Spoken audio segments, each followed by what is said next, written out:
ugaragara neza ufite amafaranga, ariko ushobora kuba waravukiye mu gahinda gakomeye. Hari igihe umuntu avukira mu mafaranga ariko akavukana umubabaro kandi yaravukiye ahantu hakomeye. Ariko ibyo byose ufite accent yo kujya imbere y'Imana ukayibwira ngo Mana mpindurira izina.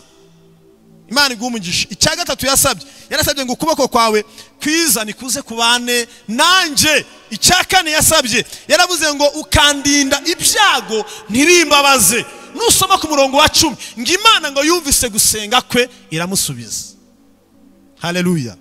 Ngo Imana yumvise gusenga kwe iramusubiza. Ndagira ngo ngo mwene data mushiki wanje, ushobora kuba hari ubuzima urimo, ushobora kuba wagenda muri shipe ariko ubabaye ufite agahinda, Imana ikwemereye kwitabaza ikakugirira neza.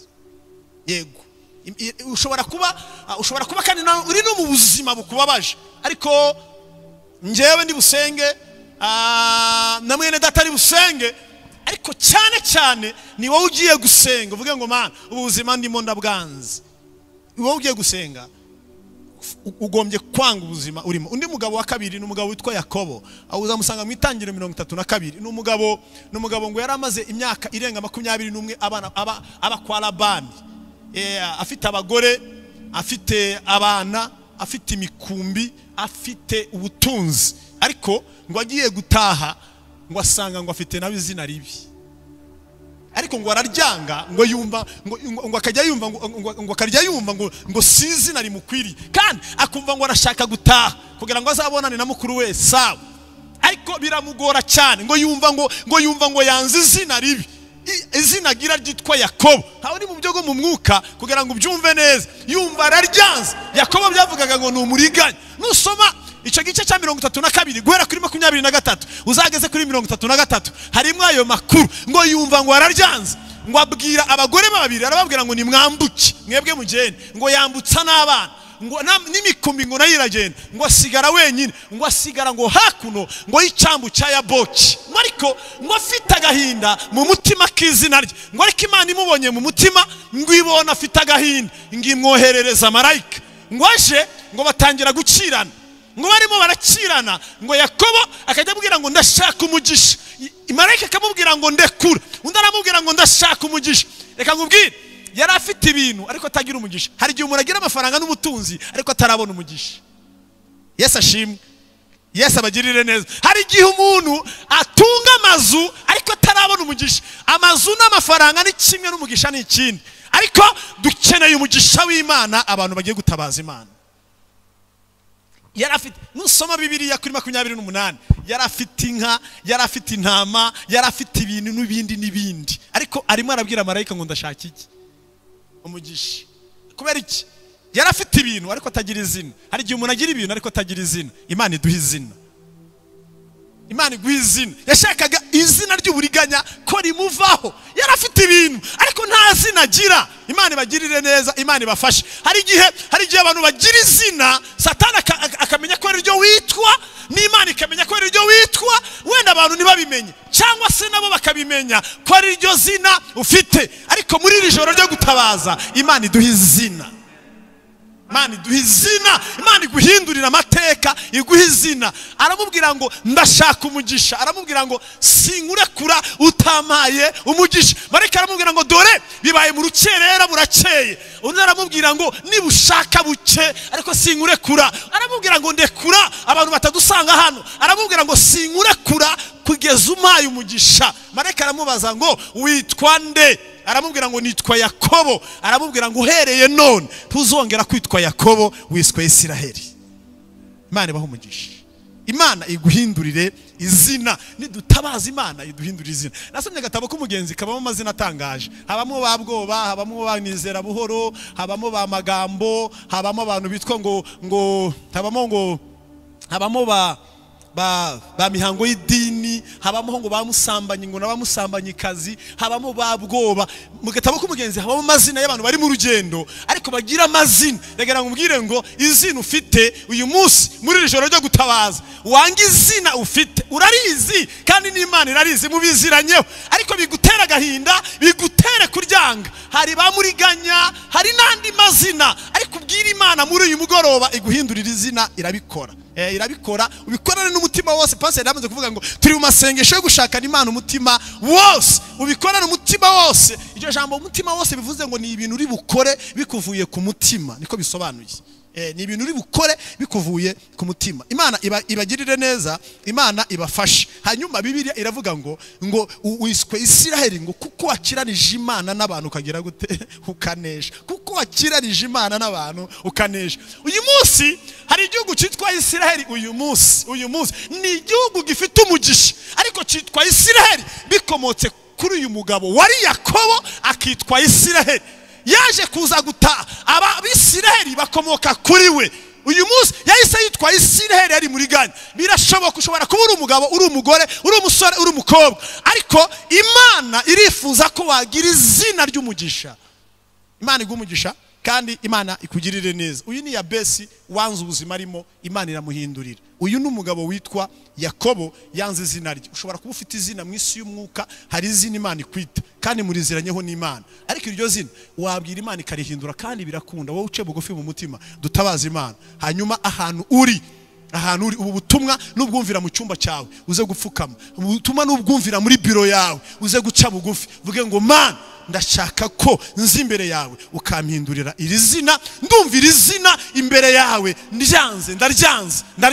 Abantu bararizi, Satani ararizi, nawe urarizi, ariko iri zina ndaryanze. Imana iguhumugisha kandi Imana ikugirire neza. Ikintu cya kabiri ku bantu basenga, wirinda gucika intege. Iyo ucitse intege ntabwo ubona ubutabazi bw'Imana. Hari igihe Imana ikureka gatoya ikarindira ikareba koko ko wagira gute wayitegereza. Biragusaba kugira gute kudacika intege, kandi iyo udacitse intege Imana irakora.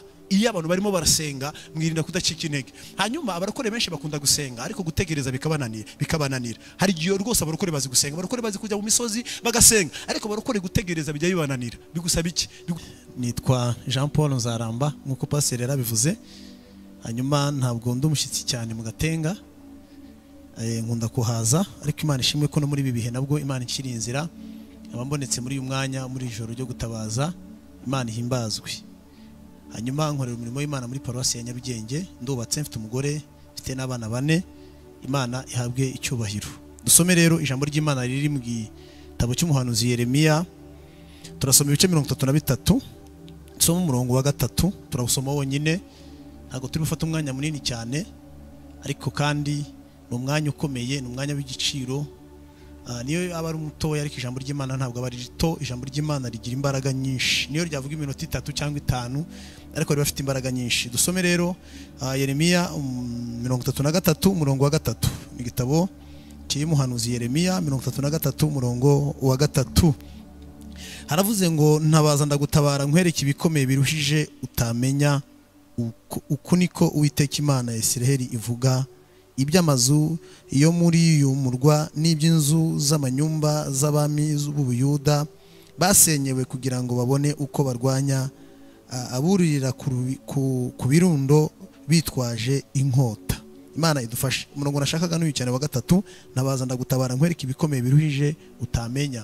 Hanyuma turi mu ijoro ryo gutabaza, turi mu ijoro ryo gusenga, cyangwa se dusengera n'ibyifuzo binyuranye abantu b'Imana bafite. Hanyuma wowe uri hano hafi mu Rwanda, cyangwa se ukaba uri nakure no mu mahanga, ndagira mbabwire ko aho hantu hose Imana irahari, kandi aho hose Imana uko umuntu ashobora gutaka, ashobora kuyisenga akabikora uko biteganijwe nuko ijambo ry'Imana ribidusaba. Imana ni nziza, Imana ni nyembabazi, Imana yumva gusenga kwacu. Hanyuma ndashaka kubaganiriza mvuga ibintu nka 2 umuntu yagombye kuba afite, cyangwa se uburyo yakwitwara ari bwiye gusenga imbere y'Imana. Hanyuma ndaza gufata umwanya n'ubundi dusengere n'ibyifuzo mufite, ariko mvugira ijambo nagira ngo mbabwire ko n'amagambo Imana yari bwiye Yeremiya. Hano Yeremiya yari mu nzu y'imbohe, akingiraniwe mu nzu y'imbohe, hamwe n'ubuhanuzi yari amaze gutanga n'umurimo w'Imana yari amaze gukora, baramufunze. Ariko ngo ijambo ry'Imana rimuzaho bwa 2, ngo ryari rimujeho bwa 2, ryamubwira ngo nuntabaza nzagutabara nkwereke ibikomeye biruhije utamenya. Hanyuma Imana ndagira mbabwire ngo ni nziza. Imana ishobora kwemera ko tuba no mu bibazo, ariko kandi ikaduha n'uburenganzira bwo kugira ngo tuze kuyitabaza. Gusenga Imana biremewe kandi tuzabikomeza. Ibyo kandi twabitegetswe n'umwami wacu Yesu Kristo. Mwami wacu Yesu Kristo adusaba gusenga, kandi wadusaba gusenga ahubwo iminsi yose. Hari abantu batekereza ko gusenga abantu baruha atari byo, atari ngombwa, ariko ni ukubeshya, ni ibinyoma. Gusenga ni ngombwa kubera ko twabitegetswe n'umwami wacu Yesu. Hari abantu bakunda kuvuga ko Yesu yarushe ku bwacu, ko nta mpamvu yo kuruha. Ntabwo ari byo. Yesu yadutegetse gusenga. Tuzarinda tujya mu ijuru tugisenga, kuko yaradutegetse gusenga iminsi yose kugeza igihe azaza gutwara itorero. Ariko muri ubu buryo bwo gutabaza ndagira ngo mvuge ibintu bibiri byonyine, byari kuba byinshi ariko reka mvuge ibintu bibiri. Nibitanaza kugeramo ntacyo bitwaye, ariko icy'ingenzi nuko buri wese ari bwumve icyo Imana dushakaho muri uyu mugoroba wo gutabaza. Shaka kubabwira ko umuntu ushaka gusenga yagombye kwanga ubuzima arimo, cyangwa se kuzinukwa urwego arimo rwo mu mwuka cyangwa se mu buryo bw'umubiri. Icyo bita kubanza kwanga ahuri. Bisobanuye iki? Mu buryo bwo mu mwuka, kumva yuko aho hantu utahishimira wonyine, ushaka kugera n'ahandi, cyangwa se mu buryo bw'umubiri ukumva aho hantu uri wahava ukajya n'ahandi. Natanga ingero z'abantu babiri, hanyuma nibikunda tureta dusenga ntacyo bitwaye. Icyo nshatse kuvuga ni iki? Kwanga urwego uriho cyangwa se urugero uriho mu buryo bwombi bubiri, mu mwuka cyangwa mu mubiri, kumva ubyanze, kumva wanze urwo rwego uriho. Hanyuma ibyo ngibyo ni wumva ubyanze, bizagutera umwete wo gusenga, bizagutera umwete wo gutabaza, hanyuma Imana izakumva. Reka mbahereze urugero rw'umugabo wa mbere. Ni umugabo witwa Yabesi. Aba mu gitabo cy'ingoma za kabiri, mu ngoma za mbere ni ibice 4 guhera ku murongo wa 9 n'uwa 10. Niyo 200 yonyine. Ibice 4 mu ngoma za mbere, umurongo wa 9 n'uwa 10. Ni umugabo wanze izina rye, yanga uko yitwa, yanga ubuzima bwe, yumva arabirambiwe. Iyo ushaka gusenga rero, iyo ushaka gusenga, banza kwanza wumve ku rwego uriho atari rwo. Wumve ko Imana hari ikintu kindi yakora kisumbuye kucyo wari ufite. Icyo bita kwizinuka, ukavuga ngo ubu buzima ndimo ndabwanze, kandi mu buryo bwombi ukabwanga, ukavuga ngo hari ahandi shaka kungeza Mana. Kubera ko turabyemereye, Bibiliya iravuze ngo numutabaza azagutabara. Kwanga urwego uriho. Abantu benshi bakunda kwishimira aho bari, kandi nta nicyo bafite. Paulo yabwiye abakorino mu bakorino ba mbere 18 ku murongo wa 2, yarababwiye ngo uwibwira ko hari icyazi aba ntacyo yari yamenye ukurikije ibyo yari akwiriye kumenya. Abantu benshi rero bakunda kwishimira aho bari, njyewe nduyu, ukumva yuko hari aho wageze. Umuntu ushaka gusenga imbere y'Imana, banza wumve ku rwego uriho ari rutoya cyane, wumve ko ari ahandi Imana yagira gute yakugeza. Umuntu niyibwira ko hari icyazi, umuntu niyibwira ko hari icyaricyo, ntacyo. Hari ikindi wari ukwiriye kuba cyo mu buryo bwo mu mwuka cyangwa se mu buryo bw'umubiri, ariko cyane wumve ku rwego uriho utagombye kurwishimira. Uracyari umuntu ugomba gutera imbere mu buryo bwombi. Imana ikugirire neza. Yabesi nusoma makuru yiwe yitwaga Gahinda. Yabesi biravuze ngo na Gahinda. Umuntu wese wamusuhuzaga yaramubwira ngo mwaramutse Gahinda, mwiriwe Gahinda, muramuke Gahinda. Yitwaga Gahinda, ngo nyina yamubyaye ari mu gahinda gakomeye, hanyuma amwita izina ryitwa Gahinda. Ni izina ribi, yitwaga Gahinda. Hanyuma amaze gukura ngo yumva arabyanze. Hanyuma Bibiliya yavuze ngo nuntabaza nzagutabara. Wowe uri mu Rwanda, wowe uri mu mahanga, ufite izina nawe wizimo, iry'abantu batazi ariko nawe ukawurizi. Hari n'iry'Imana ibona, hari n'iry'abantu babona witwa, ariko cyane cyane icyo uzi wowe niki. Urumva ari urwego uriho ku buryo utagaya aho uri, hanyuma ugasaba Yesu akakwigiza imbere. Uyu mugabo yaravuze ngo Uwiteka nanze kwitwa Gahinda. Iki ni ikintu gikomeye. Hanyuma yasabye ibintu 4. Yaravuze ngo icyama ukama umugisha. Ndi mu gahinda nta mugisha ngira, ariko yagiye imbere y'Imana aratabaza, asaba Imana umugisha. Nawe ushobora kujya imbere y'Imana kubera ubuzima wavukiyemo, kubera ahantu watuye, kubera uwo uriwe. Ushobora kuba ubabaye, ariko Bibiliya yavuze ngo nuntabaza nzagutabara. Icya kabiri yasabye, yaravuze ngo icyama ukagura imbago zanjye. Bisobanuye iki? Hari aho yarari ariko yifuza ko ari ahandi yatura. Ishoboka iki? Ushobora kuba yari afite ubuzima arimo, ariko ashaka ko hari ahandi hantu Imana yamugeza. Asaba Imana ngo Mana ndagusabye agura imbago zanjye. Abantu baransuzuguye, ndasuzuguwe, navukiye ahantu hakomeye habi. Nawe ushobora kuba waravukiye mu muryango mubi, ushobora kuba waravukiye niyo kandi waba ari umuryango ugaragara neza ufite amafaranga, ariko ushobora kuba waravukiye mu gahinda gakomeye. Hari igihe umuntu avukira mu mafaranga ariko akavukana umubabaro kandi yaravukiye ahantu hakomeye. Ariko ibyo byose ufite accent yo kujya imbere y'Imana ukayibwira ngo Mana mpindurira izina. Imana igumugisha. Icya gatatu yarasabye ngo ukuboko kwawe kwiza nikuze kubane nanje. Icya kane yasabye yaravuze ngo ukandinda ibyago ntirimbabaze. Nusoma ku murongo wa 10 ngo Imana ngo yumvise gusenga kwe iramusubiza. Haleluya. Ngo Imana yumvise gusenga kwe iramusubiza. Ndagira ngo ngo mwene data mushiki wanje, ushobora kuba hari ubuzima urimo, ushobora kuba wagenda muri shipe ariko ubabaye ufite agahinda, Imana ikwemereye kwitabaza ikakugirira neza. Yego, ushobora kuba kandi uri no mu buzima bukubabaje, ariko njyewe ndi busenge na mwene data ari busenge, ariko cyane cyane ni wowe ugiye gusenga uvuge ngo Mana ubuzima ndimo ndabwanze.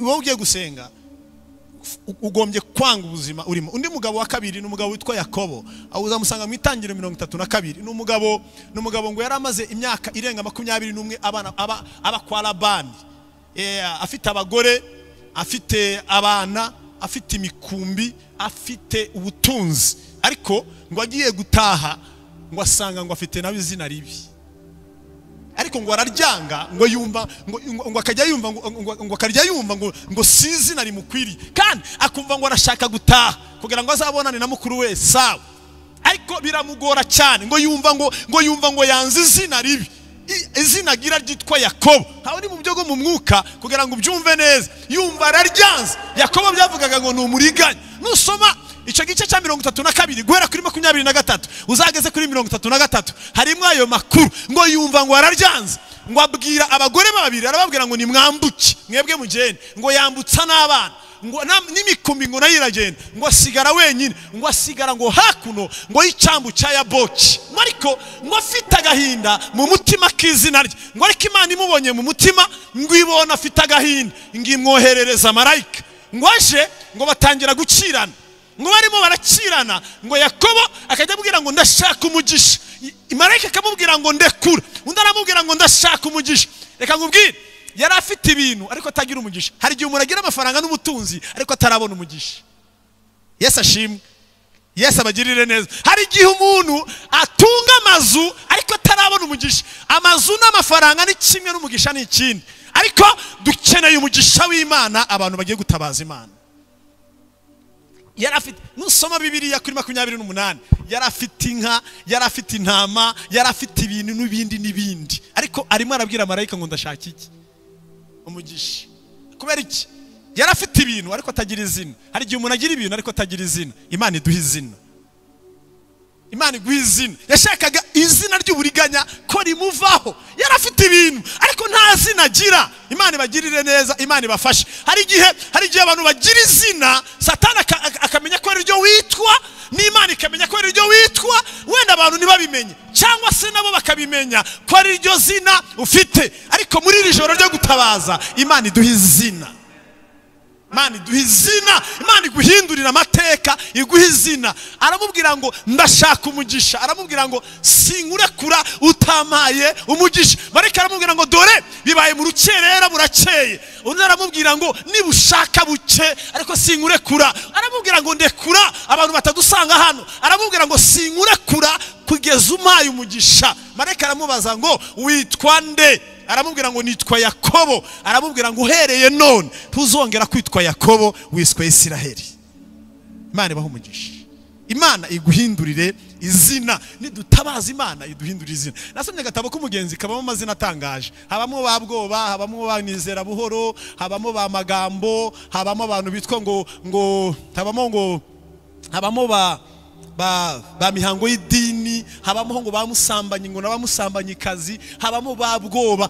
Mu gatabo k'umugenzi habamo amazina y'abantu bari mu rugendo ariko bagira amazina. Rega ngubwire ngo izina ufite uyu munsi muri iri joro ryo gutabaza, wanga izina ufite urarizi kandi n'Imana irarizi, mubiziranyeho ariko bigutera agahinda, bigutere kuryanga. Hari bamuriganya, hari n'andi mazina ariko ubwira Imana muri uyu mugoroba iguhindurira izina, irabikora. Irabikora, ubikorane n'umutima wose. Pastor yamaze kuvuga ngo turi mu masengesho yo gushakana Imana umutima wose, ubikorane umutima wose. Iryo jambo umutima wose bivuze ngo ni ibintu uri bukore bikuvuye ku mutima, niko bisobanuye. Ni ibintu uri bukore bikuvuye ku mutima. Imana ibagirire neza, Imana ibafashe. Hanyuma Bibiliya iravuga ngo wiswe Isiraheli ngo kuko wakiranije Imana n'abantu ukagira gute ukanesha, kuko wakiranije Imana n'abantu ukanesha. Uyu munsi hari igihugu cyitwa Isiraheli. Uyu munsi ni igihugu gifite umugisha ariko cyitwa Isiraheli bikomotse kuri uyu mugabo wari Yakobo akitwa Isiraheli. Yaje kuza guta Abisiraheli bakomoka kuri we. Uyu munsi yahise yitwa Isiraheli ari muri ganya. Birashoboka ushobora kuba uri umugabo, uri umugore, uri umusore, uri umukobwa, ariko Imana irifuza ko wagira izina ry'umugisha. Imana igumugisha kandi Imana ikugirire neza. Uyu ni Yabesi wanze ubuzima arimo, Imana iramuhindurira. Uyu ni umugabo witwa Yakobo yanze izina rye. Ushobora kuba ufite izina mu isi y'umwuka, hari izina Imana ikwita kandi muriziranyeho n'Imana, ariko iryo zina wabwira Imana ikarihindura kandi birakunda. Wowe uce bugufi mu mutima, dutabaza Imana. Hanyuma ahantu uri ubu butumwa n'ubwumvira mu cyumba cyawe uze gupfukama, ubutumwa n'ubwumvira muri biro yawe uze guca bugufi, vuge ngo Mana ndashaka ko nzi imbere yawe ukampindurira iri zina. Ndumvira izina imbere yawe, ndaryanze. Abantu bararizi, Satani ararizi, nawe urarizi, ariko iri zina ndaryanze. Imana iguhumugisha kandi Imana ikugirire neza. Ikintu cya kabiri ku bantu basenga, wirinda gucika intege. Iyo ucitse intege ntabwo ubona ubutabazi bw'Imana. Hari igihe Imana ikureka gatoya ikarindira ikareba koko ko wagira gute wayitegereza. Biragusaba kugira gute kudacika intege, kandi iyo udacitse intege Imana irakora. Iyo abantu barimo barasenga mwirinda kudacika intege. Hanyuma abarokore benshi bakunda gusenga ariko gutegereza bikabananira. Hari igihe rwose abarokore bazi gusenga, abarokore bazi kujya mu misozi bagasenga, ariko abarokore gutegereza bijya bibananira. Bigusaba iki? Bigusaba gutegereza kugeza ubwo Imana izaza. Komeza usenge. Iri joro wenda hari icyo Imana iri bukore, ariko hari ibyo itakora, ariko komeza usenge. N'irindi joro tuzarikora ryo gutabaza, tuzakomeza dutabaza, tuzakomeza dusenge, ariko biragusaba kugira gute? Biragusaba kudacika intege. Nkunda umugabo witwa Daniyeli, uzabisoma mu bice 10 bya Daniyeli kuva 2:12. Yasenze amasengesho y'imisi 21, ariko umunsi atangira gusenga ngo nibwo Imana yamusubije. Ngo ariko marayika Gaburiyeli yamusanze ku munsi wa 21. Hari umwanditsi yanditse aravuga ngo iyo Daniyeli ahaguruka ku munsi wa 19 ntiyari kubona ibyo yasengeye. Byamusabye gutegereza ku munsi wa 21 Imana ibona kugira gute kumusubiza. Ariko kandi Imana yari yamuvise ku munsi wa 21, ariko igisubizo kimugeraho ku munsi wa 21. Murokore urimo gusenga, uri kure uri hafi, biragusaba kudacika intege, utegereza Imana nturambirwe. Hari imvugo bakunda kuvuga kandi dukunda no kwikoresha, ivuga ngo ibintu by'Imana birya abarambiwe bagize gute bahagiye. Ugiye gutabaza, tuzakomeza dutabaza, ariko biragusaba kudacika intege mu byifuzo ufite, mu ntambara urimo. Ufite icyifuzo umaze iminsi usengera, biragusaba kudacika intege. Umaze iminsi urimo gusabira umwuka wera, kusengera umwuka wera kugira ngo ubonewo, bigusaba kudacika intege. Hari icyifuzo cy'aya masezerano uri kubwira Imana, mu masezerano ho bisaba kurambya. Mwibuka umugabo witwa Aburahamu, yategereje Imana imyaka 25. Umugabo witwa Simiyoni, ndamukunda cyane, yategereje hafi ikinyejana cyose ategereje ko Yesu azavuka.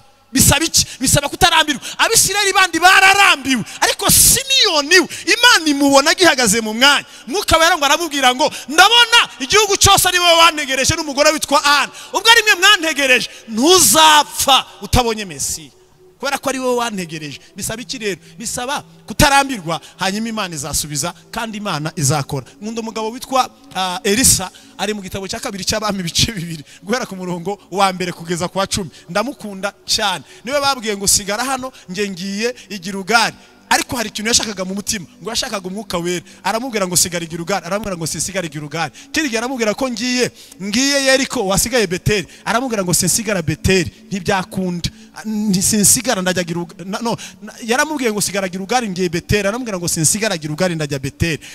Kindi aramubwira ngo ko ngiye Yeriko, wasigaye Beteli, aramubwira ngo sinsigara Beteli, turajyana. Aramubwira ngo ngiye hakurya ya Yorodani, noneho sigara Yeriko, aramubwira ngo sinsigara Yeriko, hakurya ya Yorodani tugera gute, turajyana. Yashakaga iki? Yashakaga ko Eliya musigira umwuka wera. Bisaba kudacika intege. Hari ibintu byinshi birimo biraguca intege, ariko ntucike intege. Hari ambutiyaje uri guhura nayo mu rugendo rujya mu ijuru, ariko ntucike intege. Bigusaba gukomeza, hanyuma Imana izagira gute, izakora. Uyu mugabo ngo bageze hakurya ya Yorodani, n'amagambo ndayakunda cyane, ni umugabo washizemo umwete mwinshi. Ageze hakurya ya Yorodani, aramubwira ngo noneho kugeze hakurya, kugeze ko tugeze hakurya ya Yorodani, uri gutekereza ngo wowe urasubirayo ute ko amazi yamaze kwegerana? Aramubwira ngo ntibikurebe ko nsubirayo, icy'ingenzi nuko hari ikintu ntegereje kiri bukuvemo kandi ndi buhabwe. Hanyuma ngo Eliya ngo yumva imirindi ngo y'igare ngo reje kumufata. Undi aramubwira ngo nsaba icyo ushaka cyose ndakiguha, ndumva ngiye gutandukanywa nawe. Kandi ko igare ryari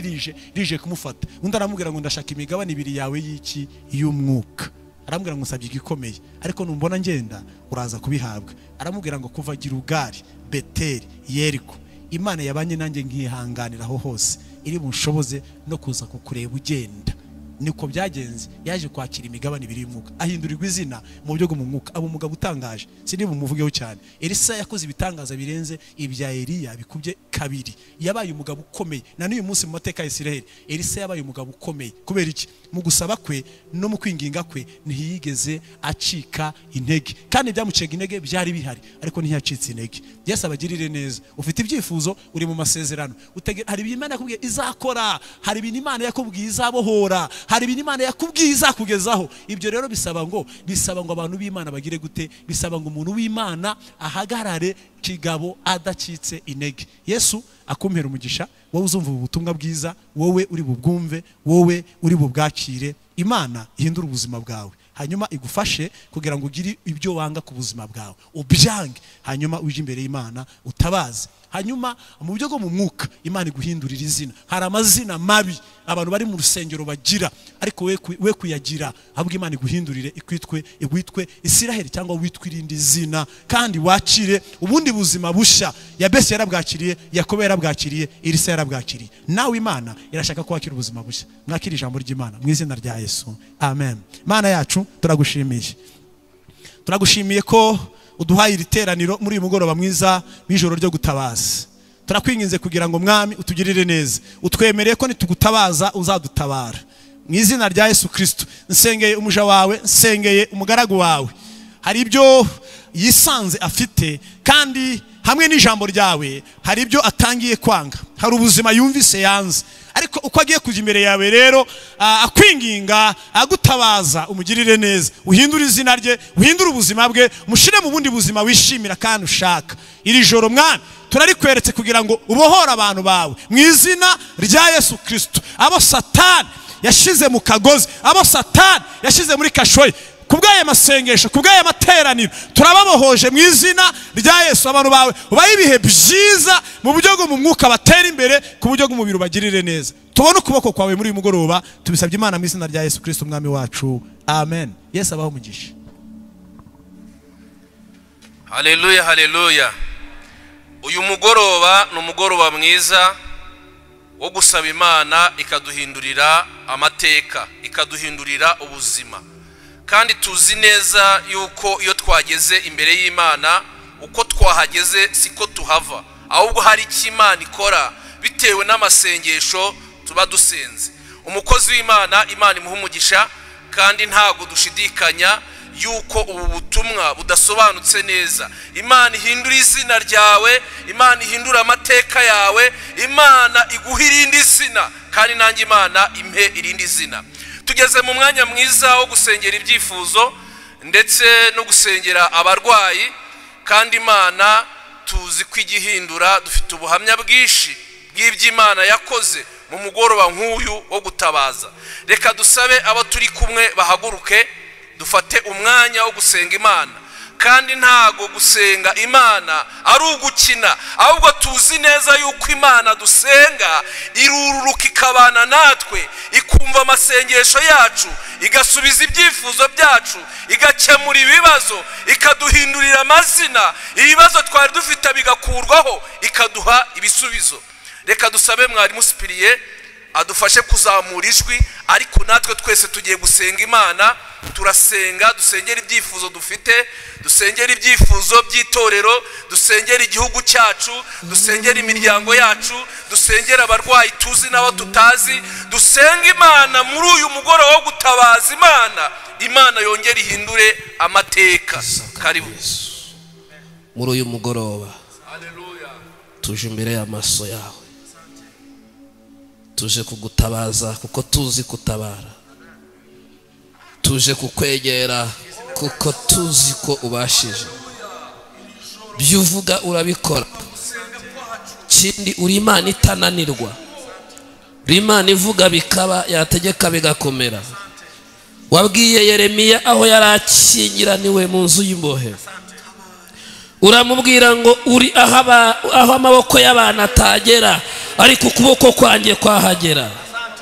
Turagusabye kugira ngo ukuboko kwawe gusange buri wese ahakingiraniwe, ukuboko kwawe gusange buri muntu wese mu kibazo arimo. Buri muntu arakingiranwe, ariko umutabare Elestosia.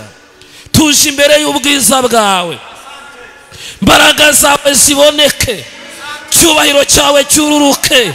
Uyu munsi bimenyekane ko hari operasiyo ikozwe, uyu munsi bimenyekane ko hari itangazo ritanzwe rishasha, uyu munsi bimenyekane kugiye kubohora, uyu munsi bimenyekane kuri Imana igiye gukora, uyu munsi bimenyekane ko igitangaza kinjiye. Haleluya.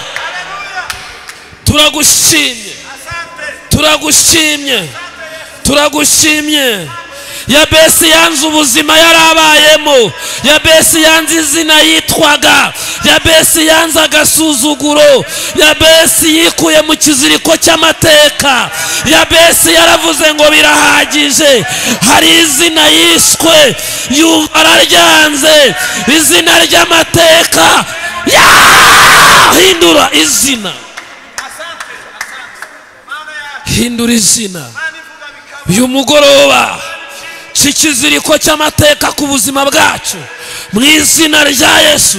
Ndasengera abari hano, ndasengera n'abari kure, ndananiza imbaraga zose z'umwijima, ndananiza imbaraga za karande, ndananiza imbaraga z'abahigaga, ndananiza imbaraga z'abarozi, ndananiza imbaraga z'umwijima. Rekura wambaraga we, wambaraga we, wambaraga we, rekura. Twakiriye gutabazwa, twakiriye imbaraga mu izina rya Yesu. Tabara inzego zose, tabara inzego zose, tabara igihugu, tabara itorero, tabara isi, tabara abakozi, tabara abadafite akazi, tabara abagafite, tabara abashonje, tabara abahaze, tabara abananiwe, tabara abanyembaraga, tabara abafite, tabara n'abadafite. Imbaraga zawe nizitabare mu izina rya Yesu, mu izina rya Yesu. Hari ibyo tugiye guhiherezo mu mbaraga z'amasengesho. Amasengesho ntananirwa, amasengesho ntatinya, amasengesho ntabura inzira, amasengesho ntagira ubwoba. Turasenze, ijambo ryawe ryaravuze ngo ndetse n'umwana muto uzi gusenga Imana ntabwo azagira ubwoba, azafashwa no gusenga. Kandi ntitwibagirwe yuko aho turi hose, haba mu mahanga, haba mu Rwanda, haba hazwi cyangwa hatazwi, yo gusenga kwacu kugera kure cyane. Turasenze, turasenze, turasenze. Oh, haleluya, haleluya, haleluya, haleluya, haleluya, haleluya, haleluya, haleluya, haleluya, haleluya.